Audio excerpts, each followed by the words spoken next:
name is Rahula Nikba. Assalamu alaikum. I kept thinking of your beautiful smile. اگر تاجیکم، اگر پشتونم، اگر بلوچ و اگر ازبک خود را هزاره میدانم. New Zealand government. Attention, attention. New Zealand government. Attention, attention. New Zealand government. Attention, attention. لا تنكشي هزارهم.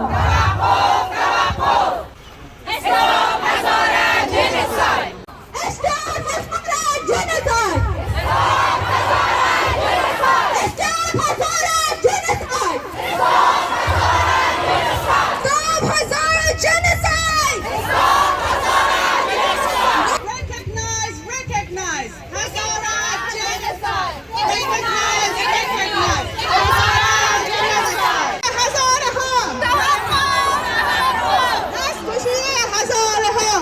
Attacking public transport. Genocide, genocide. Attacking sports club. Genocide, genocide. Attacking women and children. Genocide, genocide. Recognize, recognize. Hazara genocide. Stop Hazara genocide. Stop Hazara genocide. Stop Hazara genocide. Stop Hazara genocide. Stop Hazara genocide. Stop Hazara genocide. Stop Hazara genocide. Attacking mosques. Attacking food. Genocide, genocide. Attacking women and children. Attacking women and children. Genocide.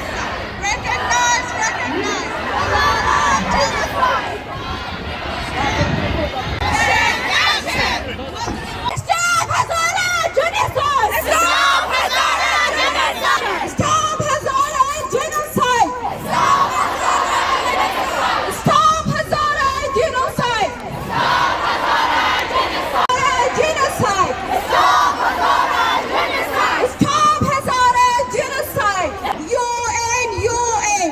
Attention, attention. Stop Hazara genocide. Stop Hazara genocide. What do we want? Attention, attention. What do we want? Attention, attention. Recognize, recognize. Hazara genocide. Recognize, recognize. Hazara genocide. Stop Hazara genocide. Stop Hazara. When do we want? We want now. We want now. UN, UN. Attention, attention. Stop Hazara genocide. Stop Hazara genocide. Recognize, recognize. Stop Hazara genocide. Genocide. New Zealand government. New Zealand government. Stop Hazara genocide. Stop Hazara genocide. What do we want? Action, What do we want? action. Today, we stand here again mourning the loss of our sisters and our brothers. This is not the first time that we have stood here, nor will it be the last. Stood here holding up the pictures of the martyred. Until the United Nations and the international community, the New Zealand government and other countries recognize the systematic attacks against the Hazara community in Afghanistan. And recognize it as a genocide. Education is a basic human right. The right to work, the right to equal opportunities, the right to education is a basic human right. It is true that the hand that rocks the cradle is the woman who will shape the world. And yet girls are considered and treated like second-class citizens. The 60 martyrs of the 30th of September 2022 were all Hazara girls, of very young age, who were targeted for no other reason but because they wished to be educated. Despite education being forbidden under the current Taliban rule, the martyrs were set practice exam for university entrance, and they were inhumanly murdered for no other reason but because they were girls who wanted to be educated and because they belonged to the Hazara ethnic minority group who have been perpetrated for more than a century. And despite the fears from the Taliban, the greatest resistance to the reversal of women's rights in Afghanistan has not come from foreign powers, but from our sisters themselves, who have taken to the streets chanting for their basic human rights, the right to afford education, the right to work, the right to equal opportunities. To my sisters back home, we stand with you, and we will continue to be your voices. You will never be left voiceless. ببین آتش به گلزارم چه کرده است؟ چرا در هر نسیمی بوی خون است؟ چرا زلف بنفش سرنگون است؟ و سوی روشنایی منزل ماست اگرچه زخم آتش بر دل ماست.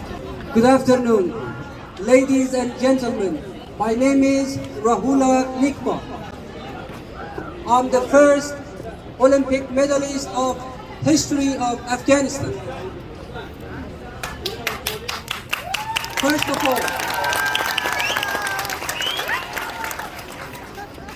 of all, I would like to thank all that have joined us and stand next to us and raise their voice against genocide Hazara. We have came here to raise our voice for freedom and prosperity. Students were killed and wounded at College Educational Center by suicide bomb attack. 2. On 8th of May 2021, more than 80 young Hazara students were killed and 150 wounded by suicide bomb attack. On 24th of October 2020, 36 Hazara students were killed and 62 wounded in another suicide bomb attack. Attack to Barchi maternity, and more than 20 Hazara women were killed with their newborn babies, and 20 wounded, and several other attacks. Today, this voice is for the most disadvantaged people in Afghanistan, for people who have nothing else to do but because it's our dear Afghanistan, and for the prosperity and pride of Afghanistan. Today, this voice is for our Sikh and Hindu countrymen who were unjustly killed and forced to leave their homes and homeland. This voice is for the Pamirs of Afghanistan, who are the owners of this land and are forced to leave Afghanistan. This voice is for all the deprived people of Afghanistan. For any inhabitant of this land, I will shout and call justice instead of all of them. I request all the nations, international organizations such as the United Nations, the international, the United Nations Human Rights Council, and the other international organizations to take action to stop this killing and to recognize this genocide Hazara. همه با هم و با یک صدا بکنیم. Recognize genocide Hazara. Assalamu alaikum. Wa alaikum salam. Namahi nui kia koutou. Good afternoon, everybody. I want to say how amazing it is, how fantastic it is to see the Hazara community here, downtown Auckland, Tamaki Makaurau, in force, making your voice heard. Thank you.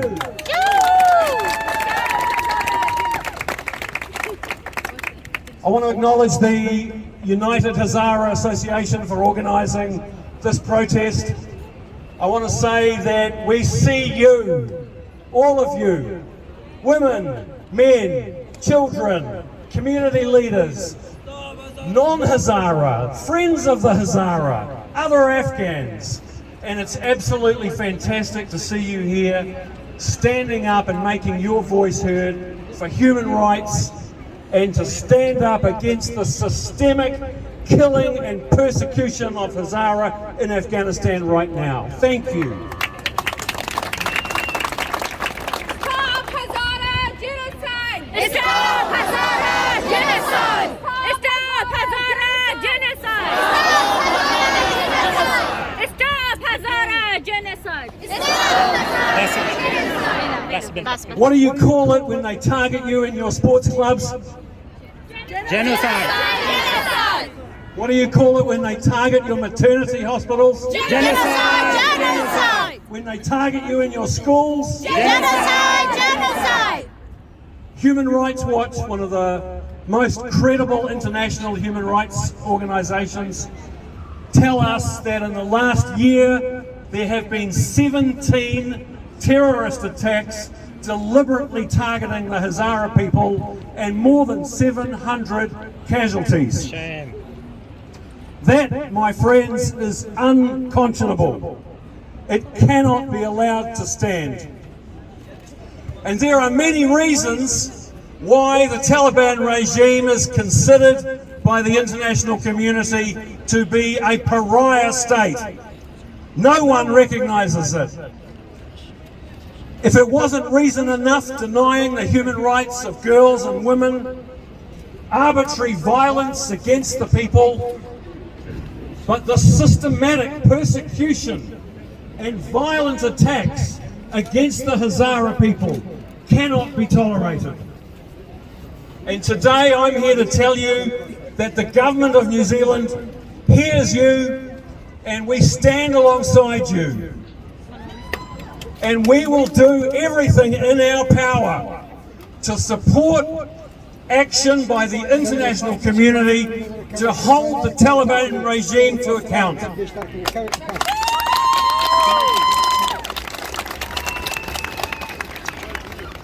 And I want to say to you how important it is that you've come out today to make your voice heard.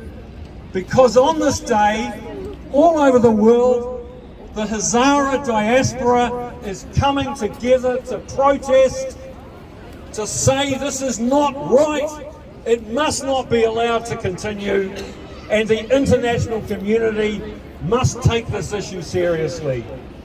And the images, the video, the photographs will go out on hundreds of social media posts and be seen by millions of people all over the world with a clear call to stop the systematic attacks and persecution of the Hazara people. Thank you.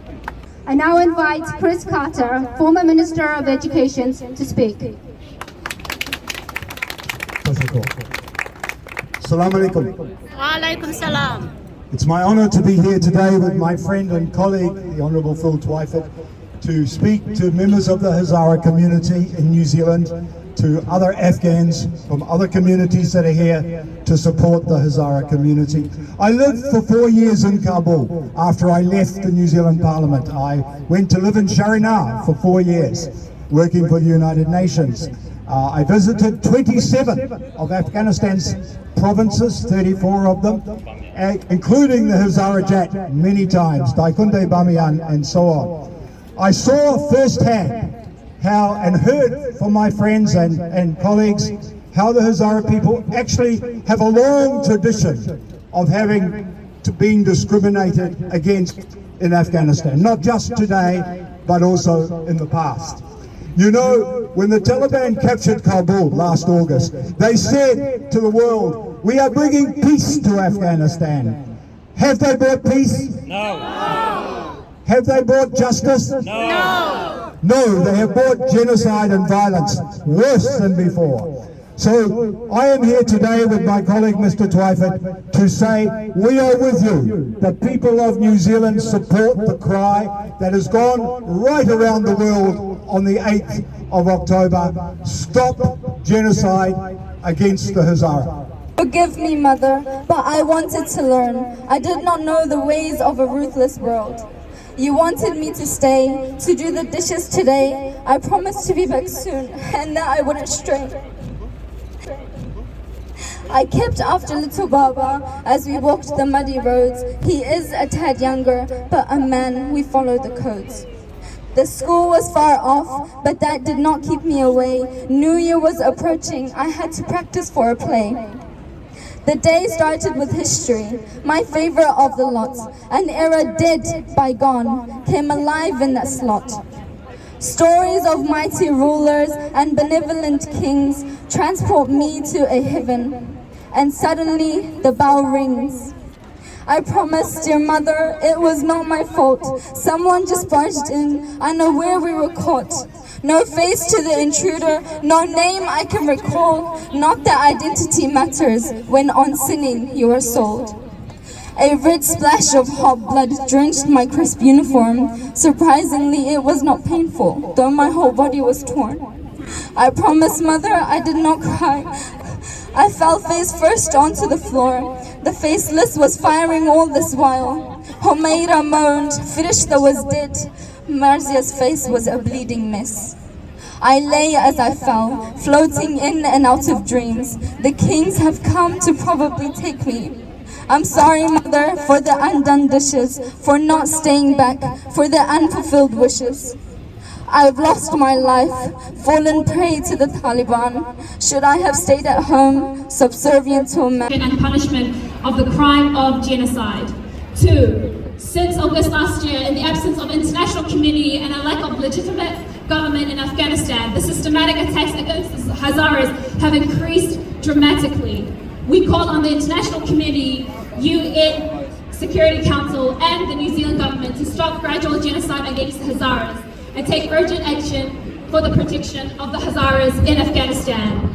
3. We call on the International Commission for Girls, respect human rights, particularly women's rights, and the rights of marginalized groups such as the Hazaras, to pave the way for forming a democratic and inclusive government. We call on international community and the New Zealand government to channel their generous humanitarian aid through an independent and transparent mechanism to make sure it is distributed to vulnerable communities without the interference of local authorities. 6. We call on all countries to prioritize resettlement of Hazara refugees and asylum seekers as a special group of highly vulnerable people under serious threat of genocide in Afghanistan. آتش گرفتی سوختی خاکسترت زخمی است. بیدار شو ای بخت بد، شب را خلاصی نیست. خوابیده ای تخت و لباس و بسترت زخمی است. سر در ارزگان داده بودی دست در کابل، سر در ارزگان داده بودی دست در کابل، جایت اما روی قلب مادرت زخمی است. جای تو در هر صفحه تاریخ خونینت مثل شگافی سینه همسنگرت زخمی است. بی میهنی را برده ای عمری است بر دوشت، بی میهنی را برده ای عمری است بر دوشت، جای تو اما شانه های کشورت زخمی است. تا چشم یاری میکند دور و برت زخمی است. از تمام دنیا میخواهیم که در برابر این جنایت هولناک که یک مجموعه از انسان به نام هزاره تحمل میکنند. Stop Hazara genocide! Stop Hazara genocide! Stop Hazara genocide! Stop Hazara genocide! دستکشی هزاره ها توقف دستکشی هزاره ها دستکشی هزاره ها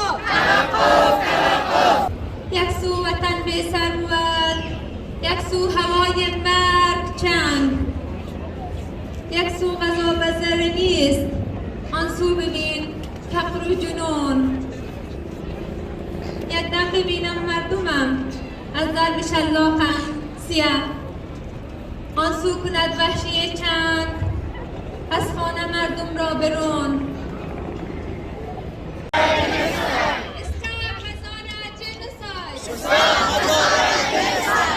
کودک تو به خدا ناجی این خاک سیاست که به دستش قلم بود و بی جان کردی.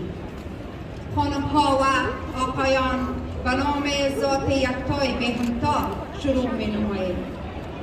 اجازه دهید ضمن ابراز تسلیت به بازماندگان شهدای آموزشگاه کاج در قلب کابل اتحاف دعا به روح شهدا و تمنای شفای عاجل و زخمیان این حادثه المناک و اتحاف دعا به تمام شهدایی که در اثر حملات انتحاری، انفجاری و ترورهای هدفمند ترورستان جانهای شیرینشان را از اندوه بزرگ خانواده ها می شمارم.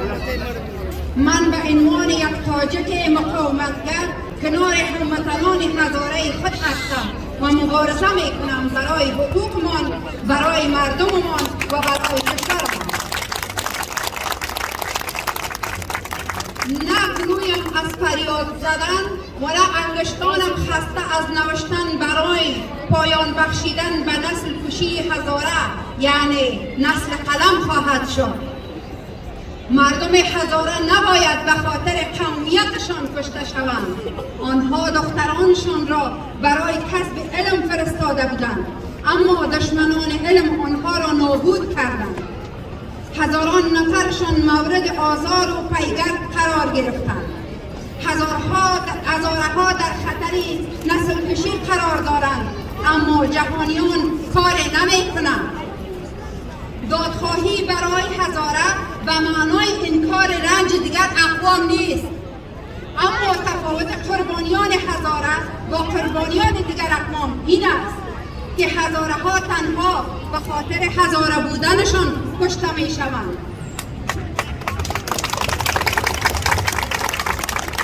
گرچه اقوام دیگر اعم از تاجک، پشتون، ازبک، هندو، باوران، سکها و سایر اقوام در مناطق مختلف کشور از این کشتارها، حملات تروریستی و هدفمند، کوچهای اجباری، انواع جنایات ضد بشری قرار گرفتند. اما حملات توریستی اخیر در غرب کابل مصداق کامل نسل کشی است که متاسفانه قدرت‌های بزرگ به نحو از آن چشم پوشی می‌کنند. امروز ما پناهندگان افغانستان مقیم شهر آکلند گرد هم آمده ایم تا صدایمان را به جهانیان برسانیم تا این جنایات را که به مثابه نسل کشی حقوق زن و حقوق بشر از جامعه جهانی، سازمان ملل متحد و سایر نهادهای حقوق بشری جدا می‌خواهم که دیگر معامله با گروه‌های تروریستی را پشت پا زده و بیشتر از این زیر نام تعامل با سرنوشت شهروندان بی‌دفاع افغانستان بازی ننمایند. از حکومت‌های جهان می‌خواهم بر اساس کنوانسیون نسل کشی برای پیشگیری از کشتار هزاره‌ها اقدام کنند. هموطنان عزیزم، بیایید همه استاده و برای کاج‌های شکسته و غرق در خون بجنگیم. هزاره بودن جرم نیست. Stop هزاره جنوساید. Stop هزاره جنوساید. زبان ستیزی و علم ستیزی. جهانی سپاس. جای افتخار است که امروز شهروندان افغانستان مقیم در شهر اوکلند هم از زنان و مردان متشکل از اقوام مختلف با در نظر داشت احساس انسانی و بشردوستانه جهت ابراز همدردی و همشریکی با خانواده‌های قربانیان تطبیق و محکوم کردن حملات تروریستی، انتحار، انفجار، زیرا افراطیت و تروریسم قوم، قبیله، زبان، دین و مذهب نمی شناسد و همه را با هم به یک سنگ محک می زنند. ارقام ارائه شده کشتارها طی یک سال اخیر توسط طالبان و سایر گروه‌های تروریستی که در گزارشات حقوق بشر سازمان ملل متحد و سایر سازمان‌های مدافع حقوق بشر انعکاس یافته تکان دهنده بوده و بیانگر نسل‌کشی در کشور است. اگر تاجیکم، اگر پشتونم، اگر بلوچ و اگر ازبک خود را هزاره می‌دانم و در کنار برادران هزاره خود قرار دارم. این جنایت به حیث یک انسان، به حیث یک افغان، به حیث یک مدافع حقوق بشر و مدافع حقوق زن عمیق‌ترین اندوه قلبیم را از این تریبیون در برابر این جنایات اظهار می نمایم. برای شهدا بهشت برین و برای زخمیان شفای عاجل تمنا می دارم. از سازمان ملل متحد، جامعه جهانی، سازمان‌های مدافع حقوق بشر، ناتو و کشورهای سردمدار در جهان تقاضا می‌دارم تا این حملات را مطابق کنوانسیون‌های بین المللی به حیث نسل‌کشی ثبت نموده مستندات آن را تکمیل و پیگیری و عاملان این جنایات را به دادگاه بین المللی کیفری معرفی بدارند. از متوقف نمایید. Stop هزاره جنوساید.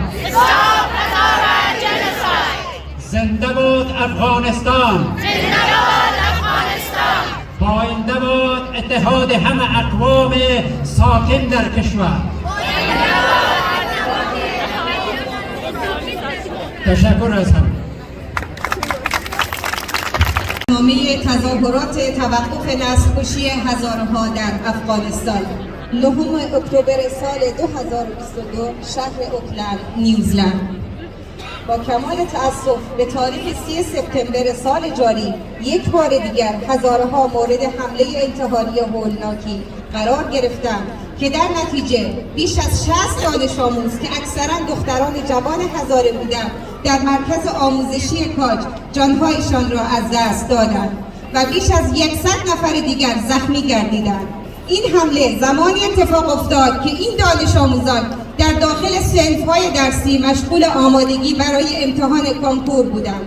همچنان حدود 5 ماه قبل در تاریخ 19 آپریل سال 2022 حمله مشابهی به لیسه پسرانه در همسایگی مرکز آموزشی کاج صورت گرفت که باعث کشته و زخمی شدن ده‌ها دانش آموز گردید. را از سازمان ملل متحد، جامعه بین المللی و دولت نیوزیلند طی موارد زیر اعلام نماییم. 1. ما از سازمان ملل متحد، جامعه بین المللی و دولت نیوزیلند می‌خواهیم تا حملات سیستماتیک بر هزاره‌ها را در افغانستان به عنوان یک جنایت نسل‌کشی به رسمیت بشناسند. بر اساس کنوانسیون ملل متحد در مورد پیشگیری و مجازات جنایت نسل‌کشی این حملات تمامی نشانه‌ها و عناصر جنایت نسل‌کشی را دارد. 2. از ماه آگوست سال گذشته در نبود جامعه بین المللی و دولت مشروع در افغانستان حملات سیستماتیک بر هزارها به صورت چشمگیر افزایش یافته است. ما از جامعه بین المللی، شورای امنیت سازمان ملل و دولت نیوزلند می‌خواهیم که نسل‌کشی تدریجی هزارها را متوقف ساخته و راهکارهای فوری را برای حفاظت از هزارها در افغانستان روی دست گیرند. 3. ما از محکمه جنایی بین المللی ICC و شورای حقوق بشر سازمان ملل متحد و سایر نهادهای حقوقی بین المللی می‌خواهیم که در مورد نسل‌کشی هزاره به صورت همه جانبه تحقیق نمایند. متاسفانه تا حالا هیچ یک از حملات تروریستی به طور کامل بررسی نشده است و هیچ یک از عاملان آن به دست عدالت سپرده نشده است.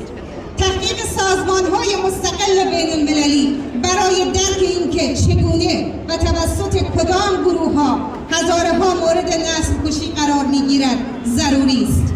4. ما از جامعه جهانی و دولت نیوزلند می‌خواهیم که طالبان را تحت فشار قرار دهند تا زمینه تعلیم و تحصیل برای دختران را فراهم کرده به حقوق بشر، به ویژه حقوق زنان و حقوق اقلیت‌های قومی و مذهبی احترام بگذارند و زمینه را برای تشکیل یک دولت دموکراتیک و فراگیر فراهم کنند. 5. ما از جامعه بین المللی و دولت نیوزلند می‌خواهیم که کمک‌های بشردوستانه خویش را از طریق یک مکانیزم مستقل و شفاف ارائه نمایند تا اطمینان حاصل شود که این کمک‌ها بدون دخالت مقامات محلی به جوامع آسیب‌پذیر توزیع می‌شود. 6. ما از همه کشورها و دولت نیوزلند می‌خواهیم که در برنامه اسکان مجدد پناهجویان هزاره ها را به عنوان یک جامعه‌ای که شدیداً در معرض خطر جدی نسل کشی در افغانستان قرار دارد را در اولویت قرار دهند. جامعه هزارهای کیوی 9 اکتبر سال 2022 شهر اوکلند نیوزلند. با تشکر از همه.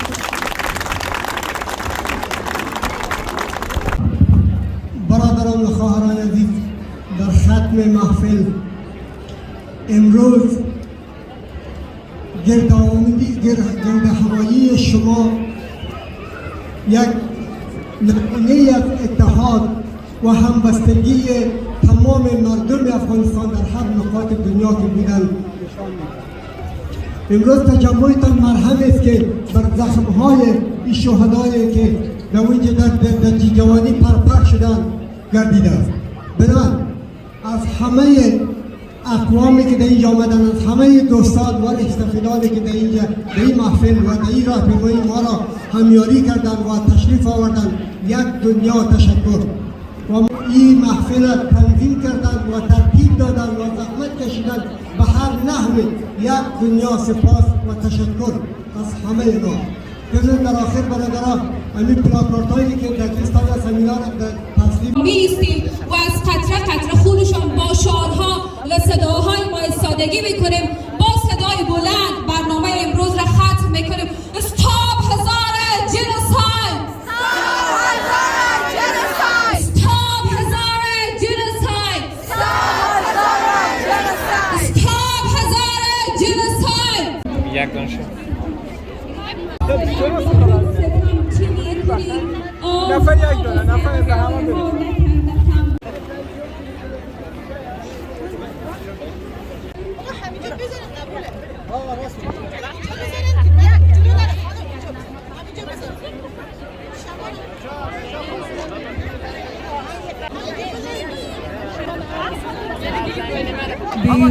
بیاشیانه گشتم.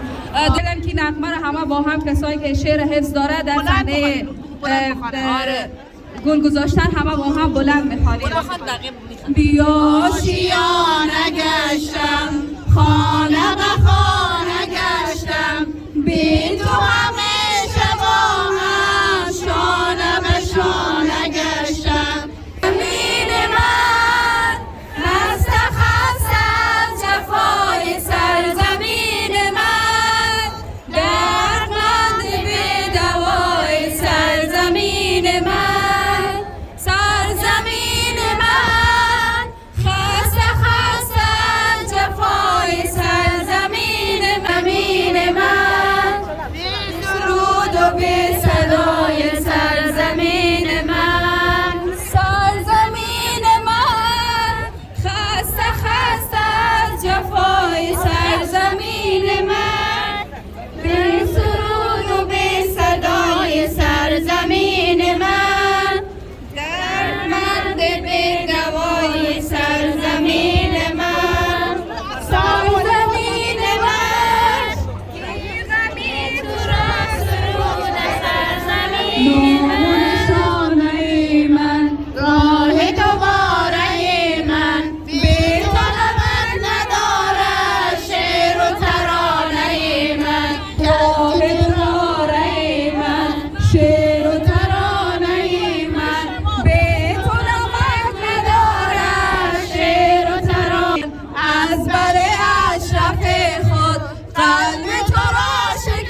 بکش ابی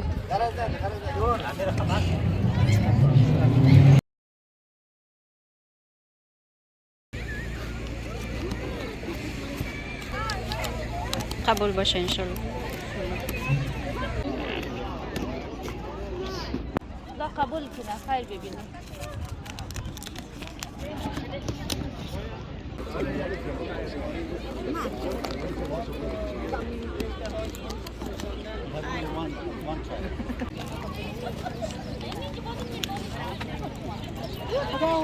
Be ready to get ugly skin. Your body ready. Yeah.